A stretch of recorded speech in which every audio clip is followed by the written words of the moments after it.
Welcome to the Igniting the CEO Within podcast, where we interview successful, high-level professionals to discover lessons they've learned throughout their career that can help ignite that CEO within you. I'm Mark McFatridge, and I'll be your host for the next 15 minutes or so. Our show is sponsored by Quaid, a nationwide community of CEOs and entrepreneurs. Quaid has developed Launchpad, which offers an opportunity for experienced executive coaches and fractional executives to become licensed circle directors. After completing the Launchpad program, you'll lead your own peer advisory circles, helping other CEOs and entrepreneurs excel in their professional and personal lives while providing a community of support, accountability, and challenge. If you'd like to learn more, go to quaidcircle.com. I am super excited for our show today. I get to hang out with Shawn Paul. She's the CEO of Breakaway Group and Wild Grace out of Minneapolis, Minnesota. Shawn, welcome to the show. I'm so excited to talk with you. Thanks, Mark. I'm really excited to be here. We're going to shake it up just a little bit today. We usually talk about leadership traits and that type of stuff, and it always evolves into things that impact entrepreneurs and CEOs and other leaders. And you've got a really fascinating view on something that we all deal with, which ultimately ends up in burnout. But you focus a lot more on what you call the quiet fracture, which leads into burnout or happens before burnout. Give us some more feedback on what is that quiet fracture? Absolutely. Well, thanks, Mark. Basically, the the quiet fracture um, evolved out of an experience in my own life. As a CEO of a nonprofit, I spent about 2 decades in nonprofit leadership. And I found during that period of time that I was kind of on autopilot and just drifting through my life and not really connected to anything but couldn't really name it. And I felt further and further away from who I was and what I really wanted. And when I stopped and looked around, I realized that I was I was so far out of alignment that I really needed to do something different. And of course, that's when we all just shake everything up, right? We just Mhm. throw everything against the wall, we move, we get a new job, all of those things thinking that's going to be the solution. And I did all of those things multiple times.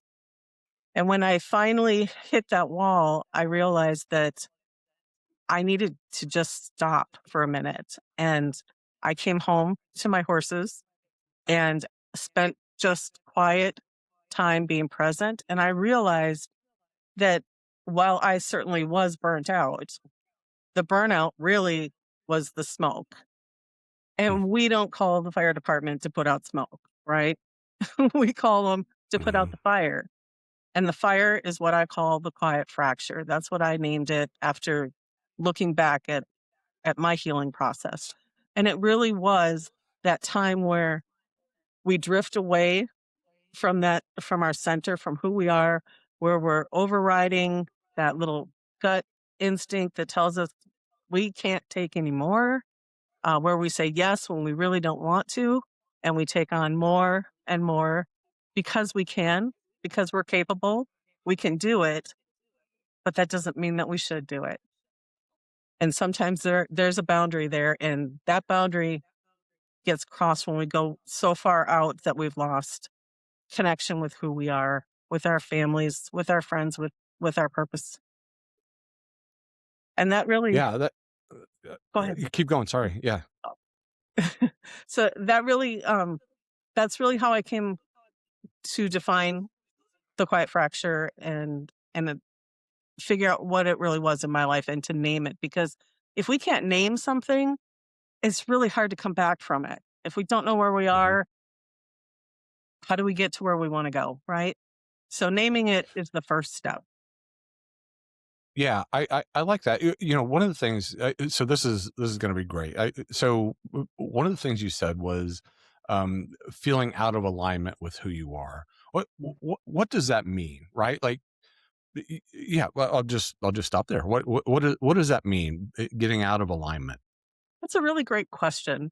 All of us are born with instincts and we can feel those instincts. And when we're aligned with ourselves, that feels very calm and very centering.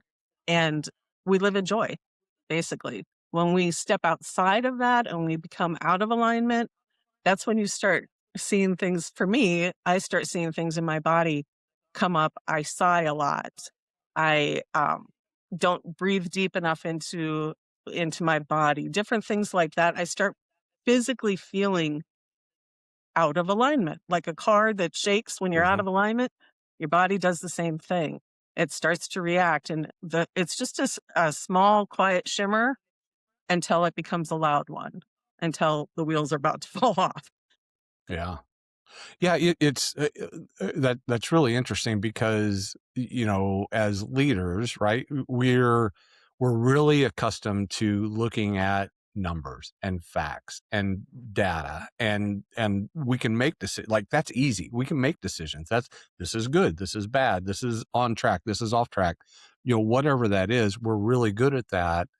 But like you said, it was a feeling, right, of an alignment. And that is way harder to do, right? Like, I think you were talking about, like, you're going through the emotions and doing stuff, but it's really hard to figure out what that alignment or misalignment is when it's happening, because it's gradually happening, right? Which is part, I assume, of the quiet fracture piece. Exactly. Yeah, it is a quiet drift. It's just this one time where we get that little, I really don't have time to do this, but I'm going to do it because I'm a team player. I'm going to do it because I need to, I just need it done, or I need it done right, or I need it done today. I Rather than handing it to somebody who also could do it, but maybe not in the same time period that we want it done or how we want it done. As leaders, we oftentimes absorb a lot of that. And if we're really in tune leaders, we notice when our team is out of alignment, and we'll start carrying the load more because we Mm. notice them. We might not name it. We might not be able to say, "Oh yeah, that person is, certainly not in the quiet fracture." We wouldn't say that because nobody knows that yet. But you might say that person's heading towards burnout. Well, you've just named the quiet fracture. And in order to help your team, we want them to be more productive. We want them to be happier, things like that. We carry the load more ourselves rather than figure out really how do we help all of us become Mhm. more centered? Because when we're more centered, we're much stronger in our body. If we're more aligned, we carry more, and we release more as well. We aren't holding all of that tension and the stress and all of that. So once we're able to get ourselves aligned and our team, we become much more productive and much more connected to ourselves and our team. Yeah, I like that. You started to talk about some things that you notice in you when you get out of alignment, of Mhm. sighing a little bit more, and body aches and that type of stuff. Are those tried and true, or are there other signs to help you identify, either in for me, what should I look for in me, or how could I look at one of my teammates and start to notice that the quiet fracture is starting to get a little bit deeper, and progressing towards burnout? Sure, you can start seeing the normal things that you're going to see with stress, right? When, you start losing focus on the work that you're doing, maybe your output becomes less than what you've done in the past, maybe your quality. Those are just physical signs of the business, right? Where you might Mhm. see something happen. Internally, if you start feeling your heart palpitating a little bit more than normal, you start feeling that you're breathing up into your chest, that's a big sign. Once you breathe it, if you aren't able to center that and drop it down into your stomach, into your belly, that's you carrying a stress load that's pretty deep. Especially if you live in that space. So connection with body is really a big one. And all it really takes to once you think you see somebody even in that is to just ask them to stop, take a breath into their belly, and to just notice. It doesn't have to be a big shift to make change, to start, shifting back to center. It's really about noticing what's happening in your body. What are you overriding? What did you say yes to today that your body really wanted you to say no to? what are those things? If you just notice, just take 1 week even or 1 day and just pay attention to what you did that day. Where did I override what my body was telling me I needed to do? And everybody Mhm. has a little bit different signs in how they express and feel stress, right? But it's pretty, you can see it on someone's face. You can see it in how they walk. You can see it in how they hold their body. Those are things that you can see from a distance. Thank you for sharing that. So then you identified some things to do in the moment or as things are becoming identified, but what's kind of the long-term plan? Like how do you start to get that alignment back on a more consistent basis, and acknowledging that we're all going to be out of balance at some point or out of alignment at some point, and every day can be different and different things Right. happen and whatever, but to prevent it from going deeper or lessening the deepness, the the chasm that we're building. Like how do what steps do you take to keep yourself more in alignment more than not? How about that? Yeah, that's a great question.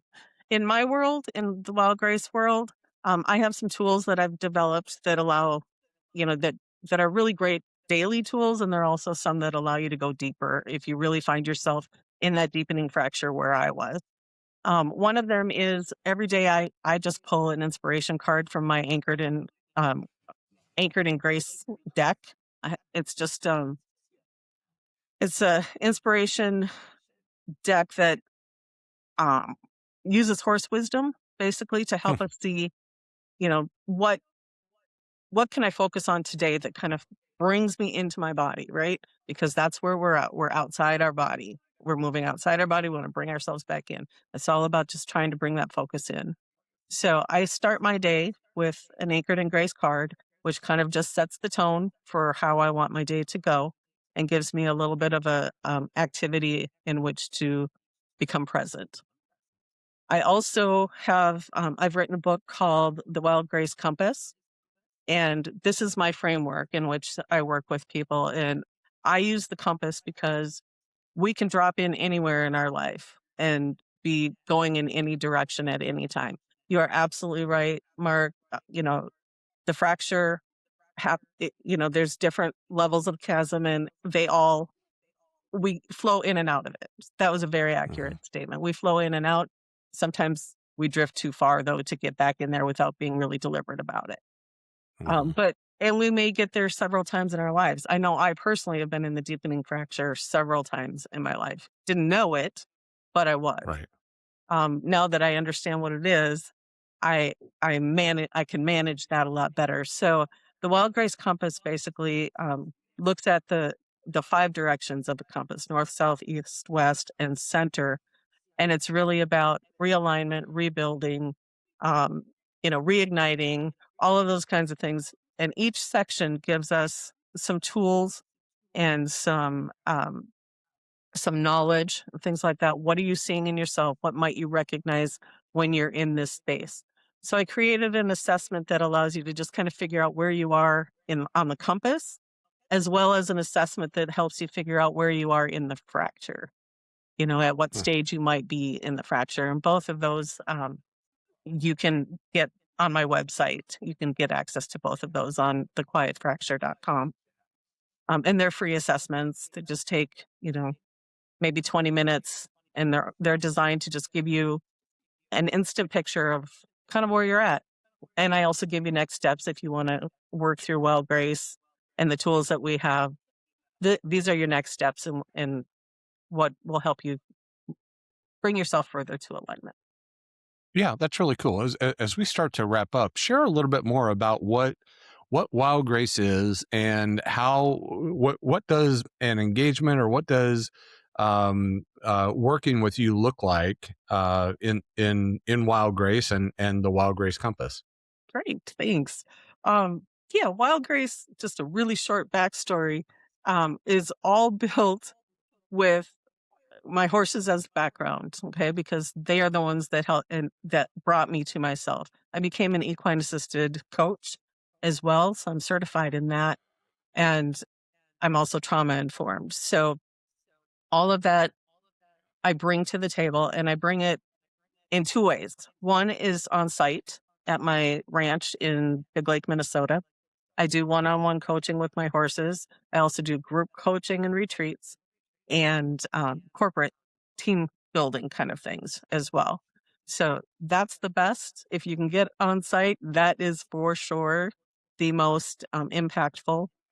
They say research says 1 4-hour session improves improves our EQ, and it's amazing, really. And what it does is it just instantly brings you out of what you're comfortable with, your everyday, everyday life, the way that we normally do training and things like that, brings you out of that, out of your comfort zone, and brings you in front of a horse that is very clearly able to um, feel what's happening with you, because horses are prey animals, right?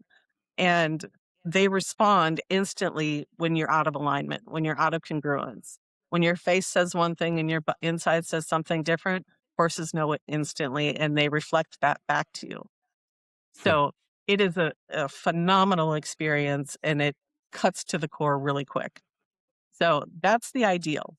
But I wanted to bring it further because I believe not everyone can be outside with a horse. Not everyone can be in something like this, but I know the value and I know what people can take from this. So I built an online community called Wild Grace Sanctuary.